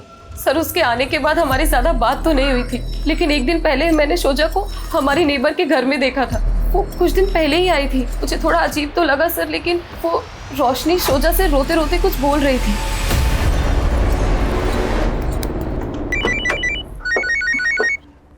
हाँ बोलो। सर, शोजा के बाजू वाले फ्लैट में जो मियाँ बीवी रहते थे, उनके घर पे तो कई दिनों से ताला लगा हुआ है सर। ऐसे अचानक कहाँ गायब हो गए? मालूम नहीं सर, वो लोग कुछ दिन पहले ही यहाँ पर रहने आए थे। और वो जूनियर आर्टिस्ट सप्लायर गुड्डू, उसको बुलवाया? नहीं सर, मैंने उसे फ़ोन किया था, वो आउटडोर शूट पे 2 दिन बाद मुंबई आएगा। सर, मैंने शोजा की बैंक स्टेटमेंट्स चेक की। 3 महीने पहले तक लगातार हर महीने शोजा के अकाउंट में 25,000 ट्रांसफर हो रहे थे। और ये ट्रांसफर कौन कर रहा था? सर, अकाउंट नितिन दीक्षित का है। शोजा के कॉल डेटा रिकॉर्ड्स में भी हमें इसका नंबर मिला है। पता लगाओ इस नितिन दीक्षित का शोजा से क्या कनेक्शन था। जी सर। और सर, और एक बात, हमें शोजा के सोशल मीडिया प्रोफाइल में भी उस लड़की के बारे में कुछ नहीं पता चला जिसे शोजा शबनम का बेटा मान रही थी। लेकिन सर, शोजा के सोशल मीडिया अकाउंट में हमें ये सनी नाम के लड़के का प्रोफाइल मिला है जो शोजा की हर फोटो, हर वीडियो पे लाइक और कमेंट करता था। लेकिन सर, गौर करने वाली बात यह है कि शोजा के मर्डर के तुरंत बाद इसका अकाउंट डीएक्टिवेट हो गया।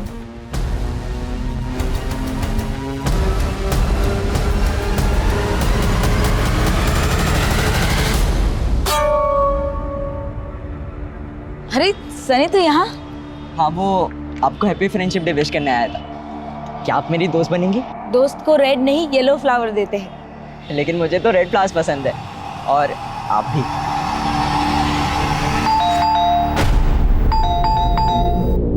सनी 124 सोशल मीडिया पर ये आपका प्रोफाइल है। डिलीट क्यों किया? क्यों, क्या हुआ सर? मोबाइल कहाँ आपका? पापा के पास।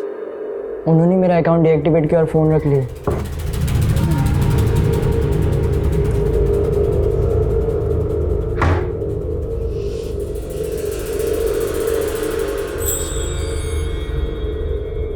ये फ़ोन की सारी मीडिया फाइल डिलीट क्यों की आपने? और क्या करता सर, उस लड़की का मर्डर हो गया था और ये सनी उस लड़की के साथ। सनी उस लड़की के साथ? नहीं सर, ऐसा कुछ नहीं जैसा आप सोच रहे। ऐसा कुछ नहीं था तो सब कुछ डिलीट क्यों किया आपने? और आपका बेटा सनी शोजा को सोशल मीडिया पर फॉलो कर रहा था, उसकी पोस्ट पर लाइक करता था, कमेंट करता था।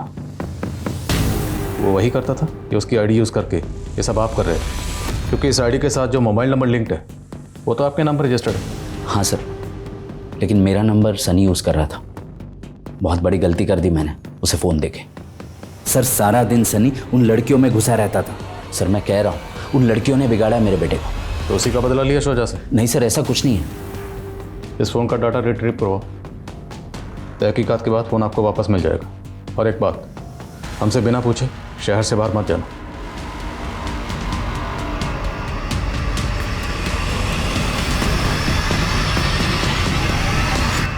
सर, इंस्पेक्टर ने दोबारा कॉल किया था, वो आपसे मिलना चाहता है।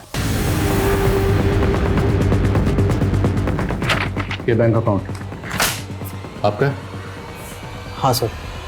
आपके इस अकाउंट से शोजा के अकाउंट में हर महीने 25,000 रुपये ट्रांसफ़र हो रहे थे। क्यों? सर, एक्चुअली शोजा और मैंने साथ में एमबी किया है और हम दोनों मिलकर बिजनेस कर रहे थे। कैसा बिजनेस? नितिन, तुम भदोई के रहने वाले हो और तुम्हें पता है कि भदोई में जो हैंडलूम दरी बनती है वो काफ़ी कंट्री में एक्सपोर्ट होती है। नो शोजा, लेकिन एक्सपोर्ट का काम शुरू करने के लिए बहुत बड़ा इन्वेस्टमेंट चाहिए। माना कि इसमें इन्वेस्टमेंट है, लेकिन हम ट्रेडिंग से भी तो स्टार्ट कर सकते हैं ना। सर, हमने कुछ टाइम तक साथ में काम किया लेकिन ज़्यादा कमाई नहीं हो रही थी सर। उसके बाद मुझे एक मल्टीनेशनल कंपनी से जॉब का ऑफर आ गया था, तो मैंने वो ज्वाइन कर लिया। तो आप और शोजा दोनों मिलकर बिजनेस कर रहे थे? हाँ सर।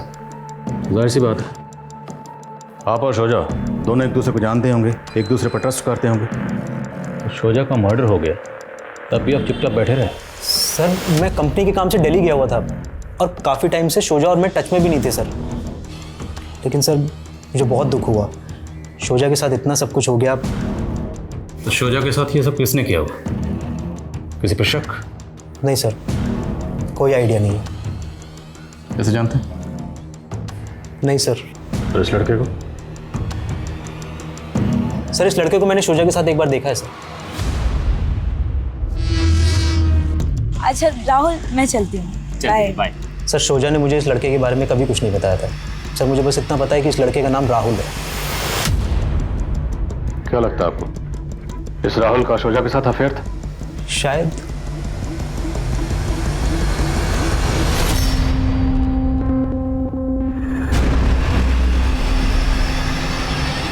क्या देख रहे थे जो छुपा दिया? नहीं, कुछ नहीं। अरे कुछ नहीं, इधर दो। छोड़िए, छोड़िए। ऐसा नहीं है कि सिर्फ तुम्हें प्यार करती थी सोजा से, मैं भी उसके बगैर बड़ी कमी महसूस करता हूँ। हमेशा उसको कोसते रहते थे, आज उसकी कमी महसूस हो रही है आपको? सब नौटंकी है आपकी ये। कहीं ऐसा तो नहीं उसकी ये फोटो किसी को सुपारी देने के लिए तो नहीं भेजी थी आपने? I am reaching, thank you. Sir Roshni और जयंत दोनों की इन्फॉर्मेशन निकाली है मैंने। सर रोशनी और जयंत दोनों पति पत्नी नहीं है। रोशनी एक एस्कॉर्ट है और जयंत उसका पिम्प। क्या शुजा को इन दोनों की सच्चाई का पता चल गया था और इन दोनों ने शुजा को पॉलिटिशियन जनार्दन ने मिलने का वक्त दिया? चलो किसी भी तरह से पता लगाओ ये दोनों इस वक्त कहाँ गायब। Okay sir.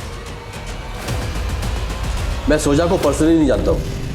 हाँ, वो मेरे पीए को फ़ोन करके अपॉइंटमेंट के लिए बार बार बोल रही थी, किसी सोशल वर्क के लिए मिलना चाहती थी। लेकिन जब मैं उसे मिला तो वो अजीब बातें कर रही थी। सोशल वर्क तो आपका भांजा करता है, चूना लगाया उसने मुझे। कहीं आप भी तो उसके फ्रॉड में शामिल नहीं है? क्या बकवास कर रही तुम? बकवास? अब आप ये भी कहेंगे ना कि राहुल जनार्दन आपका भांजा है ही नहीं? कौन राहुल जनार्दन? ये राहुल जनार्दन। मेरा कोई भांजा नहीं है, लेकिन वो मानने को तैयार नहीं थी। इस लड़के की तस्वीर दिखाई थी? हाँ, ये लड़का था, लेकिन मैं इसे नहीं जानता हूँ। हो सकता है शुजा को कोई गलतफहमी हुई, लेकिन उम्मीद करता हूँ कि आपने उसके साथ कुछ गलत नहीं किया। अब आपका दिमाग तो नहीं खराब हो गया? आप जानते हो किससे बात कर रहे हो? सर मैं अपनी ड्यूटी कर रहा हूँ और जिस हकीकत की मैं पड़ताल कर रहा हूँ, मैं उम्मीद करता हूँ कि इसमें मुझे आपके खिलाफ कुछ ना मिले।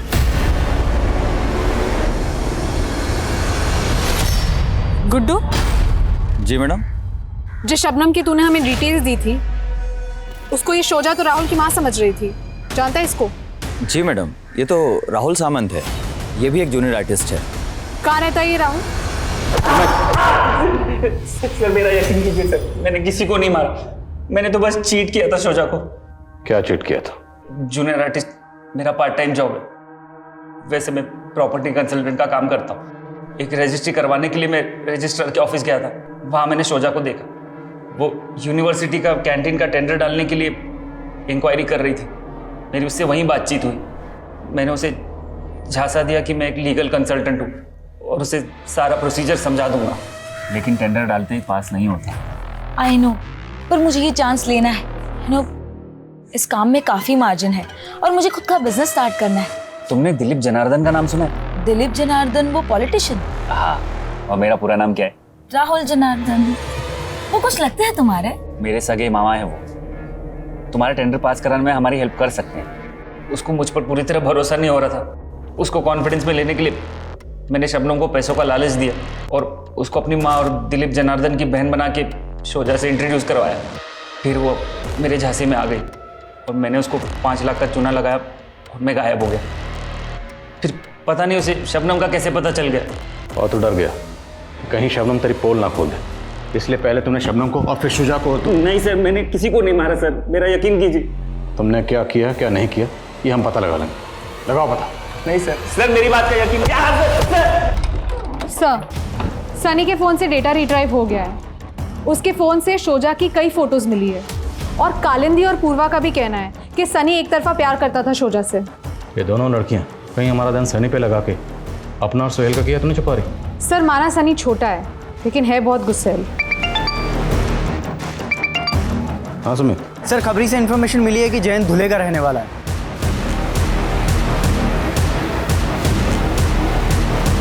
सर मैं सब कुछ आपको सच बताता हूँ। सर मैं वहाँ से इसलिए भागा था कि ताकि आपको मेरे धंधे के बारे में पता ना लग जाए, लेकिन सर मैंने किसी का मर्डर नहीं किया है। शोजा का तुम्हारे घर पे भी आना जाना था और मर्डर वाले दिन भी तुम शोजा से मिली थी। हाँ मैम, शोजा बहुत ही नेक दिल लड़की थी। उसकी बातों में बहुत अपनापन था। जयंत ने मुझे धोखा देकर ज़बरदस्ती इस धंधे में डाल दिया। मैंने उस दिन शोजा को सब कुछ बताया था। उसने मुझसे कहा था वो इस सब से बाहर निकलने में मेरी मदद करेगी, लेकिन उसी रात उसका मर्डर हो गया। तो क्या जयंत ने उसका मर्डर किया था? उस रात 12 से 3 के बीच मैंने अपने क्लाइंट के साथ वीडियो कॉन्फ्रेंस पे बातें की थी और वो सब सर मैंने रिकॉर्ड भी किया है। अगर आप सर चाहो तो देख सकते हो कि मैं उस रात मैं अपने फ्लैट पे ही था सर। शोजा रेप और मर्डर केस के जितने सस्पेक्ट्स पुलिस के रडार में थे, पुलिस उनसे पूछताछ कर चुकी थी, उनके खिलाफ सबूत जुटा रही थी। लेकिन क्या पुलिस सही दिशा में काम कर रही थी या ऐसा कुछ था जो अभी तक उनकी नजर में आया ही नहीं था? सर इस वीडियो कॉन्फ्रेंसिंग के हिसाब से तो उस रात जयंत वाकई अपने फ्लैट में था। रिवाइंड करना एक बार और करो। ये पीछे किसी मोटरसाइकिल की आवाज़ है। आई थिंक ये क्रूजर की आवाज़ है। करेक्ट। वो ये क्रूजर बिल्डिंग में दाखिल हुई 2 बजे और इसी दौरान शौजा का मर्डर हुआ। पता लगाओ उस बिल्डिंग में और उस बिल्डिंग के आसपास किस किस के पास ये बाइक है और आसपास के सीसीटीवी चेक करो। जी सर।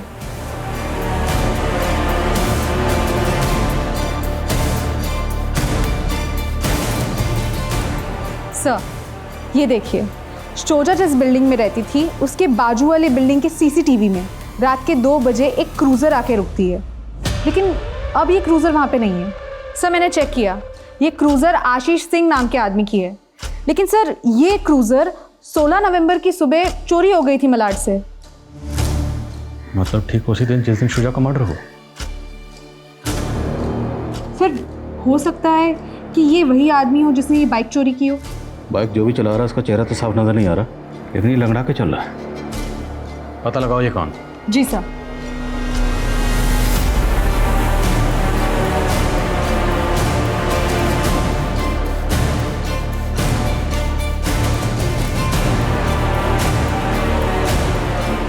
मैंने ऐसे अंकल को देखा है जो ऐसे ही आगे चल रहे थे। इसके चलने वाले आदमी को मैंने कई बार शोजादी के पीछे जाते देखा था। तुम इस आदमी का स्केच बनवा सकते हो?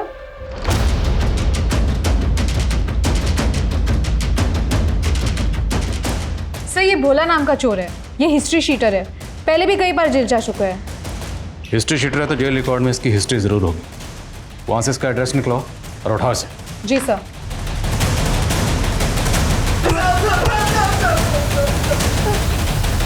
साहब बहुत सुंदर थी वो, उसको देखते ही दिल दे बैठा था मैं।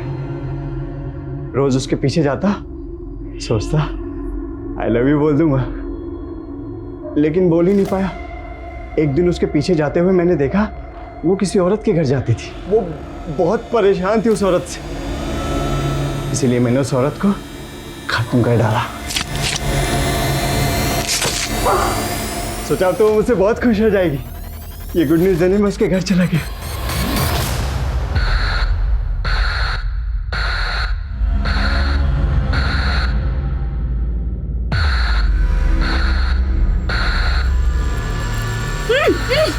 मार दियो तेरे दुश्मन को। कौन है तुम? तुम्हारा लवर। I love you.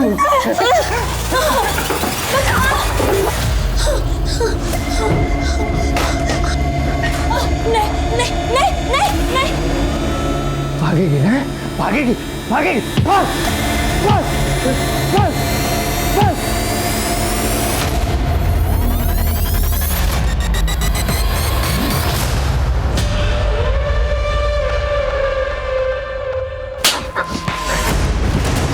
इस वहशी हैवान को इंसान बनाओ जरा।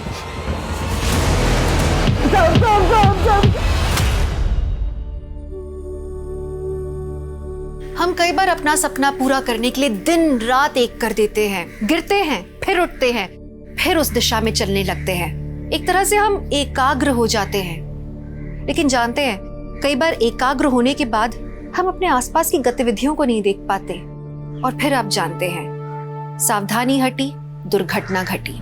राहुल और शबनम के फरेब का शिकार होने के बाद भी शोजा ने पुलिस में कंप्लेंट नहीं की। उसने ये बात अपने अब्बू को नहीं बताई क्योंकि उसे लगा अब्बू इसे उसकी नाकामी समझेंगे, और अगर वो अपनी अम्मी को बताती तो अम्मी उसकी सुरक्षा के लिए उसे सतर्क होने को कहती।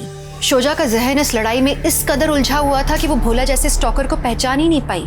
उसने अपनी जान गंवा दी। हमारी आज की युवा पीढ़ी के लिए बहुत जरूरी है कि वो हर लड़ाई में खुद को हीरो समझ के अकेले लड़ने की कोशिश ना करें, अपने से बड़ों से बातें शेयर करें, क्योंकि कई बार बड़ों का अनुभव हमें ऐसे खतरों से बचा सकता है। हर लड़की अरमानों की ऊंची उड़ान भरे और उसे अपनों का साथ मिले। इसी आशा के साथ मैं दिव्यांका त्रिपाठी दहियाब लेती हूँ आपसे विदा। फिर मिलूंगी एक नए केस के साथ। तब तक देखते रहिए क्राइम पेट्रोल, सतर्क, विमेन अगेंस्ट क्राइम। एक औरत पर वार, अब हर औरत का भार। जय हिंद।